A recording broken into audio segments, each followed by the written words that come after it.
Well, good evening, and thank you very much for braving the heat of the Houston summer and traffic to get down here. It was quite an event. The Clear Lake Tea Party is one of my favorite organizations in Harris County, but you guys have got to do something about that road between my side of town and your side of town. That's tough. Yeah, I read somewhere where someone spent their entire career at TxDOT working on the Gulf Freeway, and it's still not finished.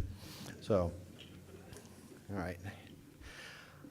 I became involved in border security at a very young age. My father was a master navigator in the United States Air Force Strategic Air Command.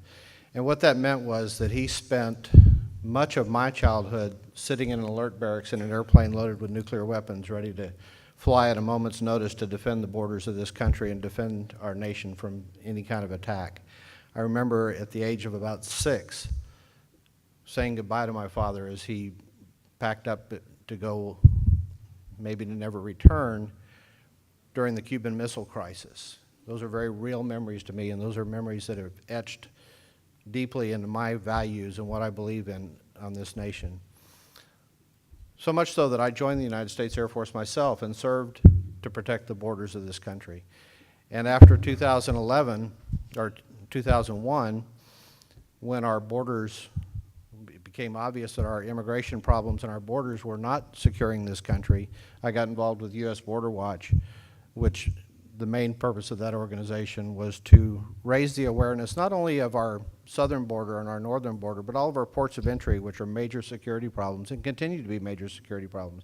It's been almost a decade since, more than a decade since we had this attack, and we've really done very little to improve our security and our enforcement of the borders. Now, it is better today in some places, and it's worse today in some places. We've had some consequences along our, unintended consequences along our border because of our increased border security that's created this massive lawlessness, almost a civil war on the southern side of the border because of our nation's passionate appetite for illegal drugs. So I'm very concerned that any bill that gets moved forward address national security and address the border security. There are some serious problems in the bill. And matter of fact, one of the authors of the bill, Senator Marco Rubio, said today that he would not vote for the bill as it currently stands because it does have some holes in it.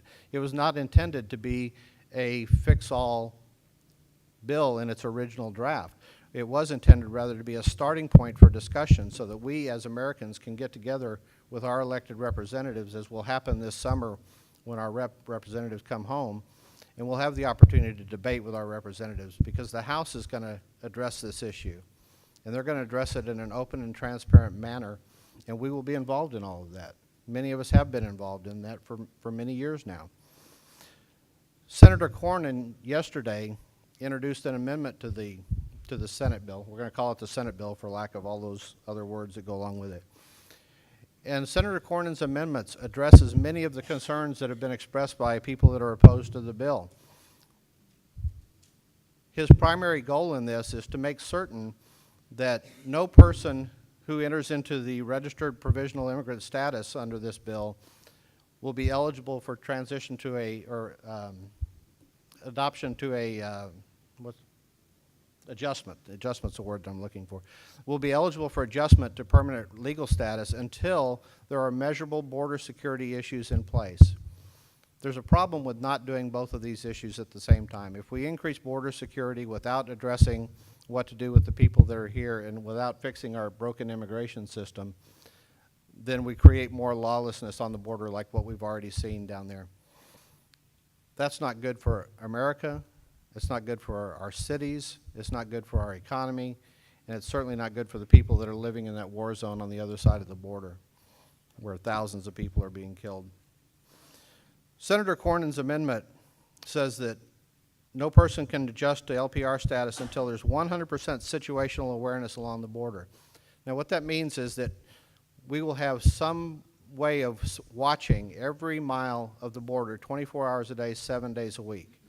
That can be accomplished very quickly using a variety of techniques and technologies that are available to us today that we're not implementing. The bill will address that and require that be put in place. Things like radar systems that can detect a ultralight flying at 50 feet above the ground. Things like fiber optic cables that can detect tunneling underground. It also will not go into effect until there's at least 90% apprehension rate. Currently, our apprehension rate is at about 40%. And that's not even a real number because they don't know how many they're missing. They don't know what they don't know. But with applying the technology, we'll be able to see what we're missing and what we're not able to get to. We'll be able to prioritize whether we're going after drug cartels versus two guys that are coming across that want to go to work somewhere.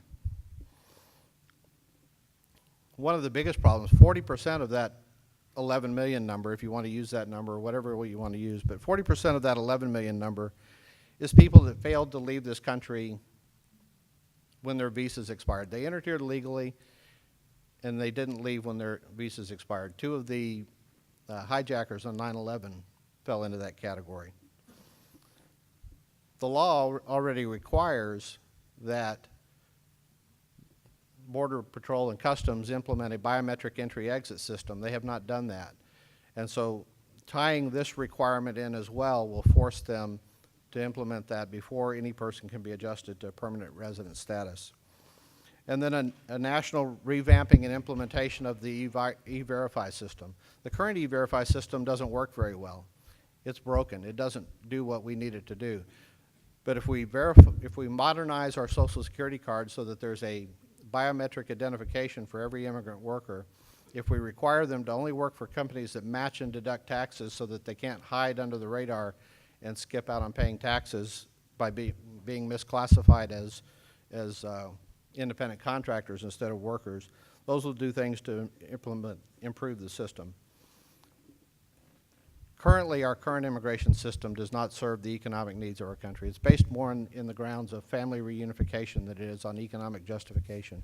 We need to make changes through all of this process and make certain that we have a fair and equitable immigration system that meets our economic needs of this country. You know, I remember early on when President Bush said that they're here doing jobs Americans won't do, and I was very angry about that. But the more I learned about this situation, there are jobs that Americans won't do. We need to reform our welfare system as well, but that's a whole different system. Many people would rather stay home and collect an unemployment check than go to work. We need to make work an honorable thing again in this country. And with that, I will close for now and answer any questions that come from the other side.